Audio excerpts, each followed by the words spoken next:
स्वागत है जीवित परमेश्वर की जीवित हजूरी में। थर्सडे मॉर्निंग इतने हजारों को इकट्ठा होते देख मैं हैरान हूं। God bless you all. आपका फेथ बड़ा है, आपकी आशीष भी बड़ी होगी। मैंने कहा आपका फेथ बड़ा, आपकी आशीष भी बड़ी होगी। आपका विश्वास बड़ा, मैंने कहा आपकी आशीष बड़ी। अगर आमीन हो चाहिए आशीष आपकी। हालेलुया। जोर से तारीफ करो, जोर से जोर से। बैठ जाओ अपने शरीर में। आत्मा में आप मेरे साथ खड़े हैं। मेरा यह बिलीव है कि आज जो वर्ड आप सुनोगे ये आपको एक दिशा देगा, नई दिशा।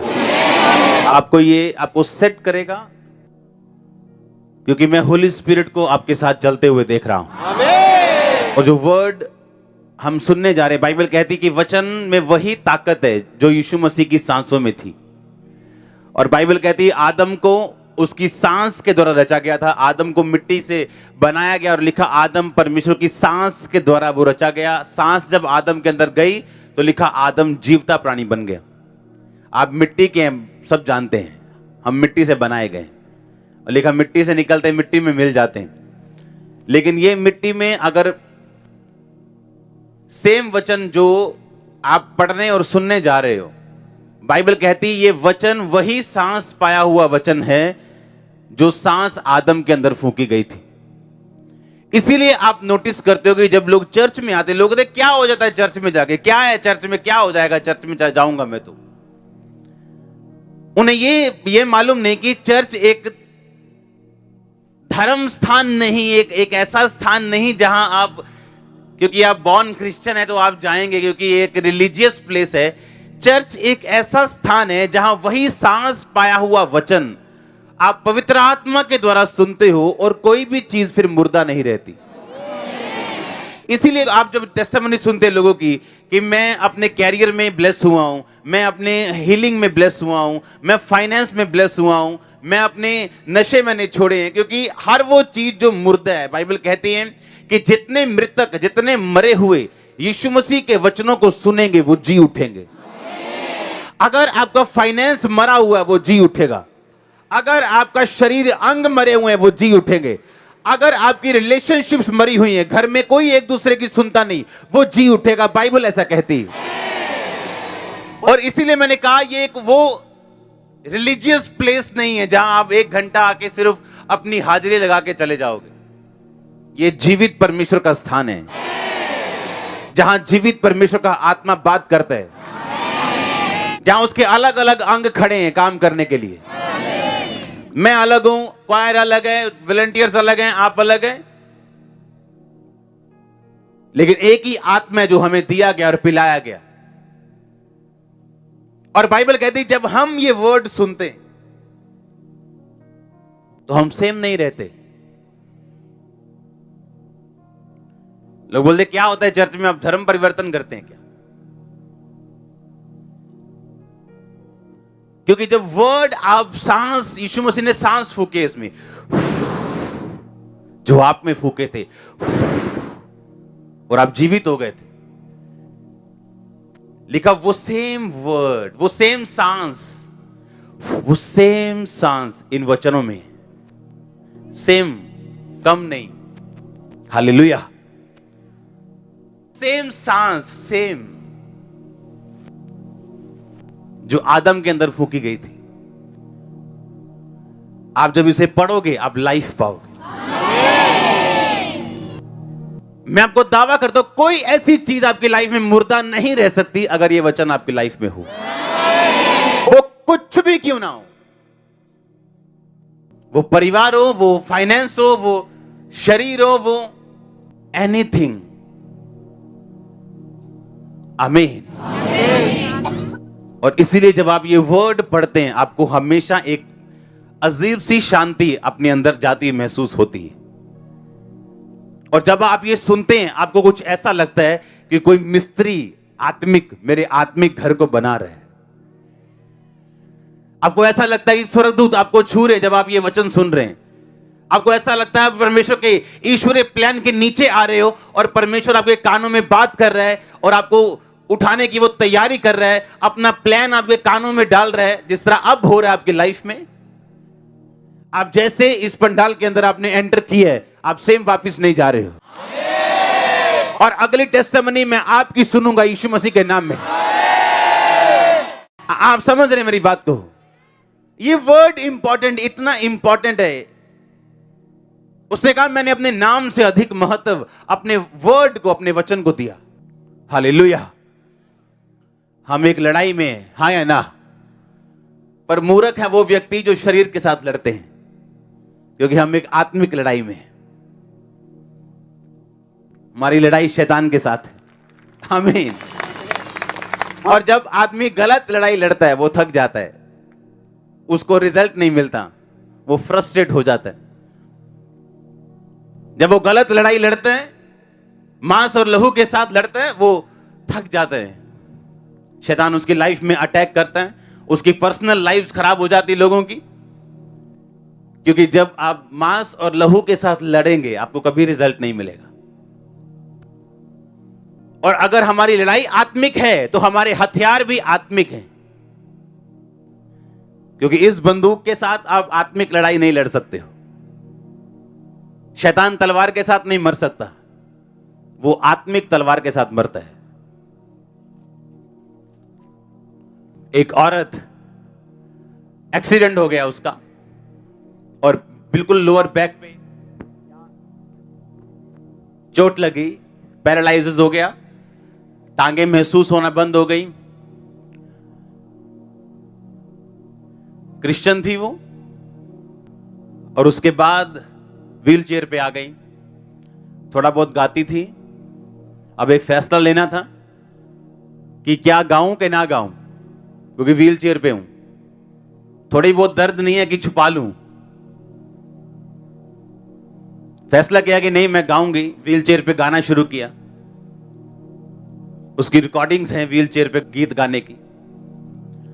22 साल व्हील चेयर पे रही। उन्हीं 22 सालों में उसकी शादी हुई।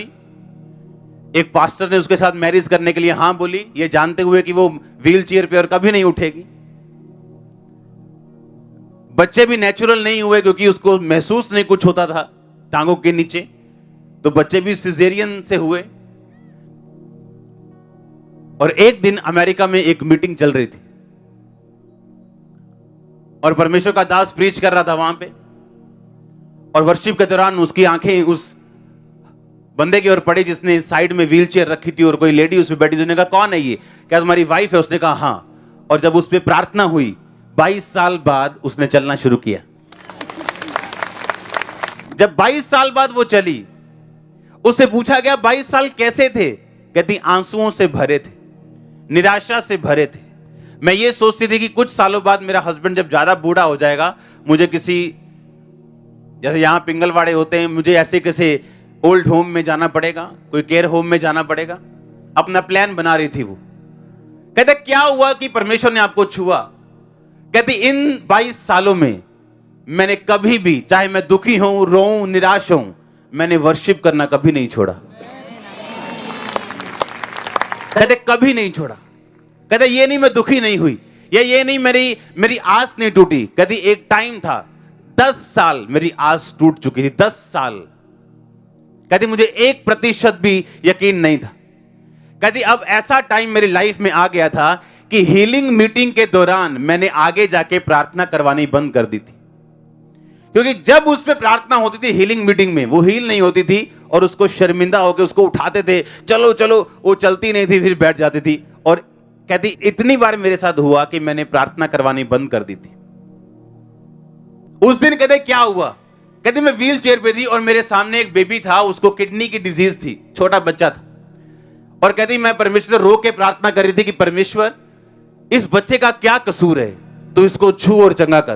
कहती मैं आंसुओं के साथ प्रार्थना कर रही थी बच्चे के लिए, और परमेश्वर के दास ने आवाज मारी, कौन है ये बंदा? साथ इसके कौन है? इसकी वाइफ है, इसको लेके आओ। हर कोई चाहता है हीलिंग, हर कोई चाहता है कि मैं विक्टोरियस हो जाऊं, पर क्या आपको नहीं मालूम जीत के लिए आपको आत्मिक रूप से लड़ना जरूरी है, और आत्मिक रूप से लड़ने के लिए उसके हथियार भी आत्मिक ही हैं।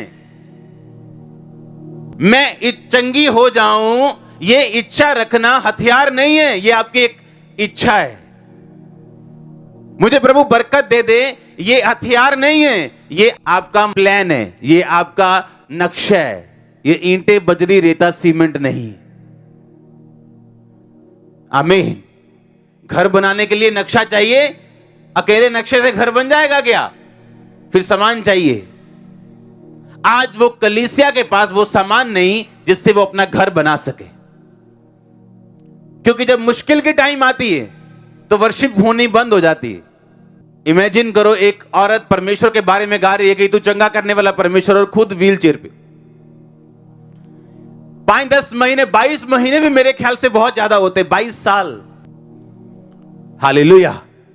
और जब उस औरत की हीलिंग के बारे में मालूम हुआ, उसके शहर का मेयर उसे रिसीव करने के लिए आया, क्योंकि वो छोटी हस्ती नहीं थी, वो बहुत मशहूर थी व्हील चेयर पे। वो सिंगर थी व्हील चेयर, लोग उसे व्हील चेयर वाली सिंगर बोलते थे। बहुत मशहूर थी वो। डेड हो चुकी थी उसकी टांगे, 22 साल। बच्चे भी उसके नॉर्मल नहीं हुए। अगर आप लड़ना चाहते हैं, क्योंकि आप जीतना चाहते हैं, अगर जीतना चाहते तो हथियारों से लड़ना पड़ेगा, और हमारे हथियार आत्मिक है। वर्शिप एक हथियार है। वर्शिप इतना खतरनाक हथियार है कि अपनी लाइफ के डीपेस्ट निराशा के अंदर अगर आप वर्शिप करेंगे, आप जल्दी बाहर आएंगे। आमीन। एंड में आप हंसेंगे। वो लड़ाई होती है ना, कहते ना आखिरी हंसी मेरी होगी, यानी जीत मेरी होगी। आप आखिरी हंसी हंसोगे, और आपका जो शैतान दुश्मन है वो शर्मिंदगी भरी निगाहों से नीचे देखता होगा। आप आखिरी हंसी हंसोगे। आपको ये समझ होनी चाहिए कि मेरे पास हथियार हैं, लेकिन वो है क्या? वर्शिप एक हथियार है। जब ये मालूम नहीं मेरा हथियार क्या है, हथियार इस्तेमाल कैसे करने हैं, तो रिजल्ट आना तो दूर की बात है। वर्शिप एक हथियार है। वर्शिप कोई रिलीजियस प्रैक्टिस नहीं है। जैसे आके रिलीजियस प्रैक्टिस करते हो, हाँ भी गीत चल रहे हैं, चलो गीत गा लो तो। नो, वर्शिप एक हथियार है। ये एक वेपन है शैतान के खिलाफ, बीमारियों के खिलाफ। ये एक हथियार है। इसलिए हर एक सीरियस क्रिश्चियन वो टाइम पे चर्च पे आता है हमेशा। और वर्शिप करनी नहीं, वर्शिप को एंजॉय करना है, एक एक सेकंड, एक एक पल का। आमीन। नाच के, झूम के, तालियों के साथ, कैसे भी। दाऊद से बड़ा राजा कोई नहीं था। और लिखा वो लड़कियों की तरह नाचता था जब वर्शिप करता था। उसकी वाइफ कहती थी, क्या तू, उसमें बाइबल में लिखा कंजरियों की तरह नाच रहा था। उसने कहा, जिस परमेश्वर ने मुझे ऊंचा किया उसके लिए मैं और नीचा होऊंगा। जिसने तेरे बाप का सिंहासन मुझे दिया। आमीन। और हम सोचते हैं कि नहीं, मैं मोहल्ले का प्रधान हूं तो मैं ऐसे ऐसे डांस करूंगा तो क्या लोग सोचेंगे। और एक राजा कह रहा है कि मैं इतना नीचा बनूंगा ताकि खुदा मुझे और ऊंचा कर सके। मैंने देखा चर्च में लोग वर्शिप नहीं करते, ताली नहीं बजाते, आराम से बैठते हैं। नाचना तो बहुत दूर की बात है। कभी हथियार आराम से देखा चलाते हुए, आराम से। कैसे चलता है हथियार? ऐसे चलाते तलवार क्या? शारीरिक तलवार क्या ऐसे चलाते हैं आराम से? ये कोई प्रॉप थोड़ी है जिससे डांस हो रहा है। उसी तरह से जो आत्मिक हथियार है, वर्शिप है, वो भी आप ऐसे नहीं कर सकते सोए सोए, अभी जागे हैं बस। क्योंकि ये एक क्या है? हथियार है। आमीन। यीशु मसीह को बोला, अब हमें प्रार्थना करना सिखा प्रभु। परमेश्वर ने कहा, जब प्रार्थना करो तो बोलो, हे हमारे बाप तू जो आसमान में, तेरा नाम। यानी जब प्रार्थना शुरू करो तो वर्शिप करो, कि तेरा नाम पाक माना जाए। यानी तो वर्शिप करो खुदाबंद की। उसके बाद अपनी प्रेयर रिक्वेस्ट बीच में रखो। एक सैंडविच बनाओ, एक बर्गर बनाना है, वर्शिप का, थैंक्स गिविंग, बीच में प्रार्थना रखनी। अगर बर्गर की टिक्की ऊपर होगी और न्यूडल ऊपर होंगे अच्छा लगेगा? उसी तरह प्रभु को भी अच्छा नहीं लगता जब आप चर्च में आते ही बोलते हो प्रभु जी हाय आज जी चंगा कर दी प्रभु, आपने बर्गर की टिक्की ऊपर लगा दी, सैंडविच का आपने वो टमाटर ऊपर रख दिया और बुरा लग रहा है देखने में भी खाने में भी। कहता हे हमारे बाप तू जो आसमान में, तेरा नाम पाक माना जाए, तेरा राज्य आए, जैसे तेरी मर्जी। हाँ आसमान में क्या पूरी होती है, पड़ी है ना, धरती पर भी हो। और उसके बाद कहता मुझे माफ कर, प्रेयर रिक्वेस्ट पर्सनल, क्योंकि महिमा राज्य और पराक्रम सदा, फिर वर्शिप, वर्शिप से शुरू, थैंक्स गिविंग से शुरू, बीच में पर्सनल रिक्वेस्ट, वर्शिप और थैंक्स गिविंग से बंद। ये है सही प्रार्थना। हथियार, राइटली लड़ना, सही तरीके के साथ लड़ना और जीतना। आमीन। कुछ तो फर्क है गोल्ड मेडल लाने में और 1 सेकंड से रह जाने में, कहीं तो टेक्निक का फर्क है, कुछ तो फर्क है ना। यही फर्क है आत्मिक तरीके से भी। जब हमें यह नहीं मालूम हमारे हथियार क्या है। एक वचन में पढ़ूंगा, प्रेरितों के काम, पंजाबी में जिसे बोलते हैं रसूलां दे करतब, इंग्लिश में एक्ट्स, प्रेरितों के काम 8 उसकी 26। फिर प्रभु के एक स्वर्गदूत ने फिलिप्पुस से कहा उठ और दक्षिण की ओर उस मार्ग पर जा जो यरूशलेम से गाजा को जाता है, ये रेगिस्तानी मार्ग है। वह उठकर चल दिया और देखो कूश देश का एक मनुष्य आ रहा था जो खोजा कुशियों की रानी कंदाके का मंत्री और खजांची था। वो आराधना करने को यरूशलेम आया था। अपने रथ पर वो बैठा हुआ था और यशाया भविष्यद्वक्ता की पुस्तक पढ़ता हुआ लौटा जा रहा था। तब आत्मा ने फिलिप्पुस से कहा निकट कर इसके साथ हो ले। फिलिप्पुस उसकी ओर दौड़ा और यशाया भविष्यद्वक्ता की पुस्तक पढ़ते हुए सुना और पूछा तू जो पढ़ रहा है क्या उसे समझता भी है? उसने कहा जब तक कोई मुझे ना समझाए मैं कैसे समझूं। और उसने फिलिप्पुस से विनती की कि वो चढ़कर उसके पास बैठे। पवित्र शास्त्र का वो अध्याय जो पढ़ रहा था वो ये था कि वह भेड़ के समान वध होने के लिए पहुंचाया गया और जैसा मेमना अपने ऊन कतरने वालों के सामने चुपचाप रहता है वैसे ही उसने भी अपना मुंह ना खोला। हालेलुया। 35 में लिखा फिर फिलिप्पुस ने अपना मुंह खोला और इसी शास्त्र से आरंभ करके उसे यीशु मसीह का सुसमाचार सुनाया।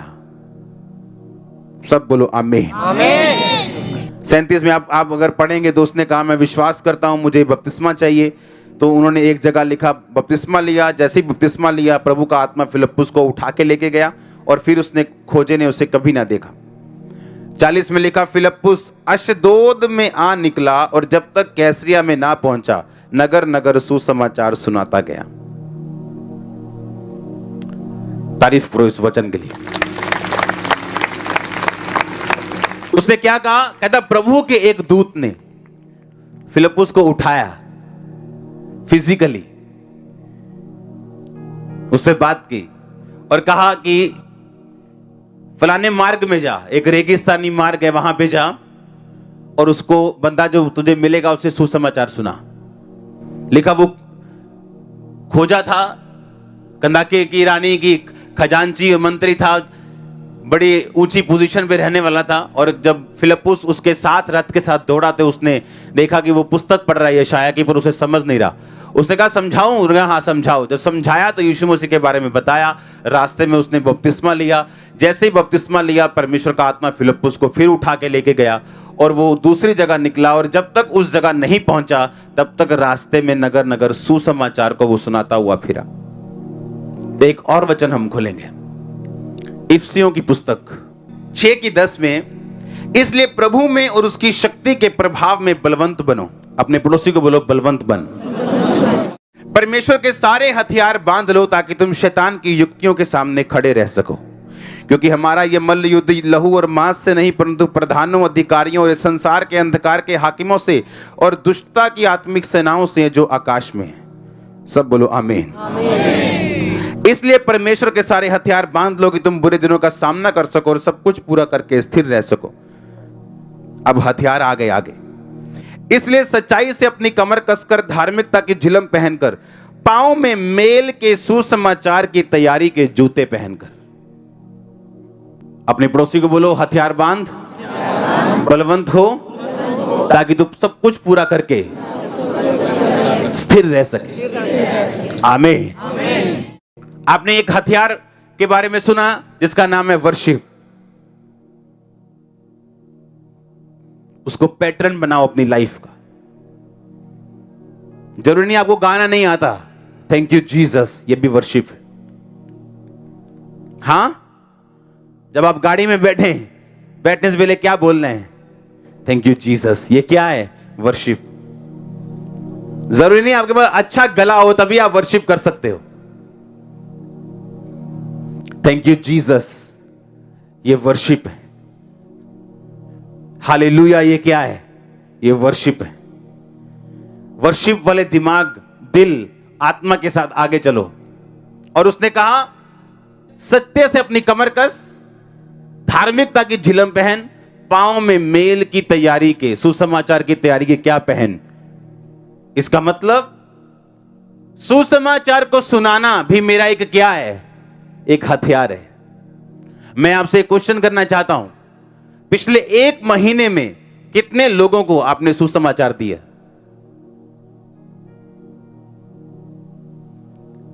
ऐसे आमने सामने कितने लोगों को आपने बचाया? परमेश्वर का एक दास कहता है सिर्फ प्रार्थना ही मत करो, उठो और उन लोगों तक पहुंचो जो अब तक यीशु मसीह में नहीं। प्रार्थना करो, लेकिन सिर्फ प्रार्थना करने से सब कुछ नहीं होगा, आपको पहुंचना भी पड़ेगा लोगों तक। कल मैं प्रेयर माउंटेन की जगह देखने के लिए जा रहा था, जो हमारे बिल्कुल इधर वाली साइड है, और प्रेयर माउंटेन जल्दी शुरू हो जाएगा। आप जहां जाके प्रार्थना कर पाएंगे, पूरी ग्राउंड में, प्रेयर माउंटेन में, वो जल्दी शुरू हो जाएगा। ले लिया गया वो। सुनो ध्यान से, मैं वहां पे कल जा रहा था। मैंने जब रास्ते में वापस आया मैं, तो कुछ मैंने बच्चे देखे जो उनके पास कपड़े वगैरह नहीं थे झुग्गियों में, और मैं वहां पे चला गया। मैंने कहा मैं जाता हूं। तो मैंने जाके पहले पानी पुनी पिया, वहां बैठा मैं आराम से। तुम मसीह में हो? कहते हम सब मसीह में हैं। अरे मैं हैरान हो गया। मैं कहा अच्छा आप सब मसीह में? कहते हम सब मसीह में। और 2-3 बहनें आई, बोला ये मसीह में नहीं। और आप यकीन करो, सिर्फ मेरे वहां जाने से और 2 बातें कहने से वो लेडी मसीह में है अभी 10 मिनट में। और ये चीज इंपॉर्टेंस बताती है विजिट की और आपके सुसमाचार सुनाने की। कितने लोगों के पास आप गए हो? कितने लोगों के पास आपने जाके बताया है? कितने लोगों को आपने सुसमाचार दी? क्योंकि ये एक वेपन है, ये एक हथियार है आपकी लाइफ के लिए भी। ये आपकी लाइफ का हथियार है। खुदावंद के लिए कुछ नहीं है, ये आपके लिए है सब कुछ। आप जब सुसमाचार किसी को दोगे और वो बंदा बचाया जाएगा, उसकी बरकत आपको मिलेगी। आपकी प्रेयर्स रिलीज होंगी, आपकी प्रेयर्स का उत्तर आएगा जब आप सुसमाचार किसी को देंगे। तो स्वर्गदूत ने स्पेशल उठा के क्या बोला कि जाओ और सुसमाचार दे, एक बंदा आ रहा है। और लिखा उसको सुसमाचार दिया गया, और वो जैसे ही पानी की जगह पहुंचा उसने कहा मैं बपतिस्मा लेना चाहता हूं। बपतिस्मा लिया, और जैसे ही बपतिस्मा लिया परमेश्वर ने कहा काम खत्म, निकल और दूसरी जगह जा। दूसरी जगह गया और लिखा जहां वो गया रास्ते में जितने गांव आते थे सबको वो सुसमाचार सुनाता हुआ गया। हालेलुया। लेकिन आज चर्च इतनी सेल्फिश लगती है कई बार कि उन्हें कोई मतलब नहीं है सुसमाचार देने से। उन्हें यह मतलब है कि मेरा केस कैसे सोल्व हो, मैं ले हैंड के नीचे कैसे जाऊं, मैं अपनी हीलिंग को आमीन बोल के कैसे ले लूं, बस मुझे बरकत कैसे मिले, मैं बहुत दुखी हूं। यही तो मैं बता रहा हूं। आपके दुखों से निकलने का तरीका यह है कि शैतान से बचो नहीं, उसे एक चपेट मारो जोर से सुसमाचार की। आमीन। अरे उसको पकड़ो, उसको उसने आपको तंग किया, अब लोगों को जाके उसको तंग करो। वो आपको पुश करना चाहता है, अब लोगों को जाओ मिलो और इस दुष्ट आत्मा को निकालो, उसके घर को खाली करो। ये है लड़ाई। ये लड़ाई नहीं है शैतान ने एक मारा और लम्बे बह गए, चलो जी खत्म। क्या हुआ, चर्च नहीं गए? और यार वीजा नहीं आया मेरा। चर्च नहीं गए और यार मेरे साथ ये हादसा हो गया। अगर हादसों से आप रुकेंगे, आप कभी कामयाब क्रिश्चियन नहीं होंगे। क्योंकि बाइबल कहती है, परमेश्वर कहता है, जो धर्म के साथ जीवन बिताना चाहेंगे वो सताए जाएंगे। कहता तुम्हें कलेश से निकल के मेरे राज्य में प्रवेश करना पड़ेगा। आमीन। और इसीलिए मैं ये क्वेश्चन आपसे करता हूं, कितने लोगों को आपने बताया यीशु मसीह के बारे में इस महीने? कितने लोगों के पास आप गए हो? क्योंकि ये एक हथियार है, ये एक वेपन है शैतान के खिलाफ। आपका ये एक वेपन है, एक हथियार है। जब आप यीशु मसीह के बारे में लोगों को बताएंगे, ये वेपन है आपका, ये हथियार है आपका, और ये आपकी लाइफ को ब्लेस करेगा और आप ही को ये ऊपर करेगा और शैतान को निकालेगा। वर्शिप एक हथियार है। बाइबल पढ़ना, सच्चाई से अपनी कमर कसना, मतलब बाइबल को अपने दिमाग में भरना, एक हथियार है। धार्मिकता की झिलम यानी हार्ट को सुरक्षित रखना, जो मैंने दिमाग में भरा हुआ वचन उसे हार्ट में मेडिटेट करना, ये एक हथियार है। और उसके बाद पांव में मेल की तैयारी के, सुसमाचार की तैयारी के जूते पहनना, ये एक हथियार है। लेकिन आज चर्च क्या अपने हथियारों में है या नहीं? इस चर्च से रोज बसें भर के सुसमाचार सुनाने के लिए लेडीज जाती हैं। बताओ कितने लोग आप आए हो?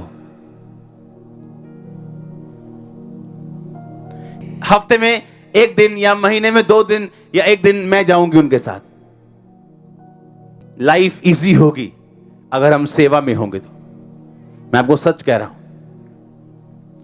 सेवा में राइट सेवा करने वाले लोगों को वो आम दिक्कतें कभी नहीं आती जो आम लोगों को होती हैं। उनकी प्रॉब्लम्स अलग होती हैं, स्वीट वाली प्रॉब्लम्स, कि चर्च 1 की 2 हो गई है, लोग विरोध कर रहे हैं, ये स्वीट प्रॉब्लम है। आमीन। लेकिन वो आम दिक्कतें जिनसे आम लोग निकलते हैं, वो उनसे नहीं निकलते। हालेलुया। अगर लोगों के लिए आप छत बना रहे हो बहुत बड़ी, तो आप तो उस छत के नीचे पहले से ही हो, आप बच जाओगे। तो क्या मैं सुसमाचार सुनाने के लिए गया? मुझे क्वेश्चन अपने आप को करने की जरूरत है। अगर नहीं गया तो मैं कब जाऊंगा? अभी जो क्रिसमस आ रहा है, आपके पास बहाना है। क्रिसमस एक बहाना है अपने रिश्तेदारों के पास जाने का। वो आपको मना नहीं कर सकते, उनको मालूम है ये इनका मेन त्योहार है। हालेलुया। लेकिन आपको ये नहीं सोचना कि ये बंदा बदलेगा या नहीं बदलेगा, या आज मैंने प्रेयर नहीं की। आज आपने अगर प्रेयर नहीं की तो आप फिर भी यीशु मसीह की संतान हो। हां, और जब आप यीशु मसीह के बारे में बताएंगे तो कहीं ना कहीं वो बीज काम करेगा। आप समझ रहे कि नहीं? लेकिन जो मुख्य काम है चर्च का, सुसमाचार देना, अगर चर्च वो काम करेगी तो बची रहेगी। देखो, उसने उसको बैप्टाइज किया, उसके बाद परमेश्वर कहता अब निकलो और गांव में जाना है, और लिखा नगर नगर वो सुसमाचार सुनाता हुआ गया।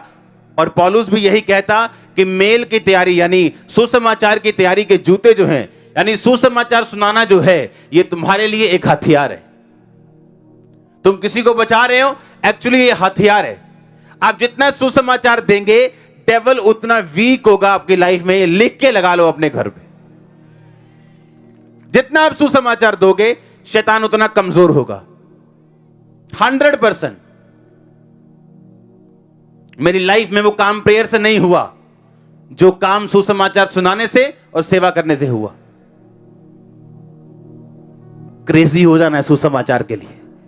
घर घर देना है, पग पग पे देना है, हर वर्ड पे देना है यीशु मसीह के नाम में। और देखना आप बड़े बड़े लोगों को बचाने वाले हो। उसने कहा मैं तुम्हें मनुष्यों के मछुए बनाऊंगा। हालेलुया। कौन सा मछुआ? मनुष्य कहता, मनुष्य का मछुआ। हर बंदे को आप बहस करके नहीं ला सकते। किसी को हीलिंग की जरूरत है, किसी को डिलीवरेंस की जरूरत है। जब कोई मछली पकड़ने के लिए जाता है तो अपने कांटे में वो आटा लगाता है कि मगरमच्छ लगा देता है? हाँ, मछली को आप डरा के नहीं पकड़ते, उसको जो उसको चाहिए वो दे के पकड़ते। आमीन। आप लोगों को जाते नहीं कह सकते, ओए तू नरक जाना, तू वहां तेरी दारू की बोतल, नरक जाना तू नरक। आप उसे डरा नहीं सकते। हालेलुया।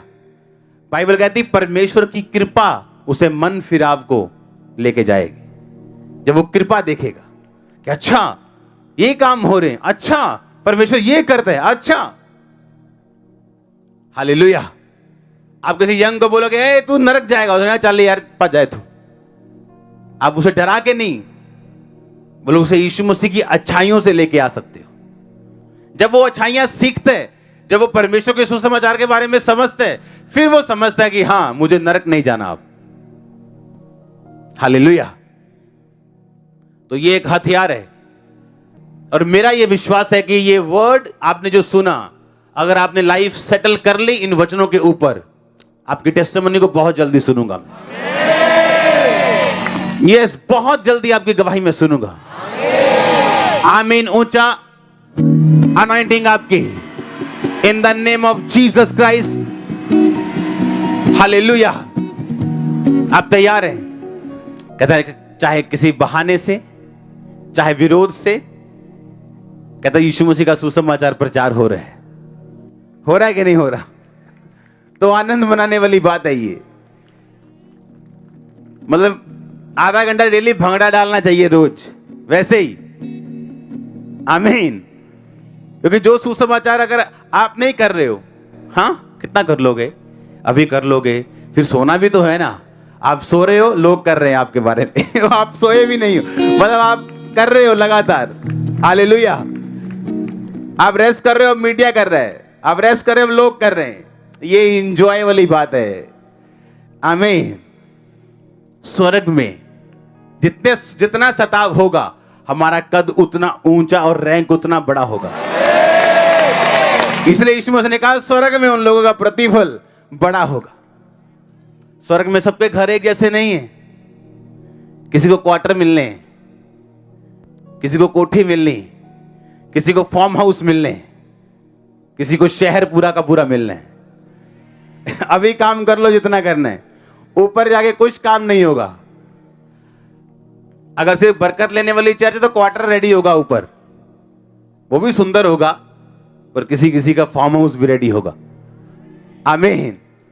तो तैयार रहो लोगों को लेके जाने के लिए, खींचने के लिए। आमीन। उठाओ अपने हाथों को, थैंक यू जीसस। हिलाओ हिलाओ हिलाओ, वर्शिप करो। वर्शिप मतलब थैंक यू जीसस, वर्शिप मतलब सॉन्ग, किसी भी तरह से करो।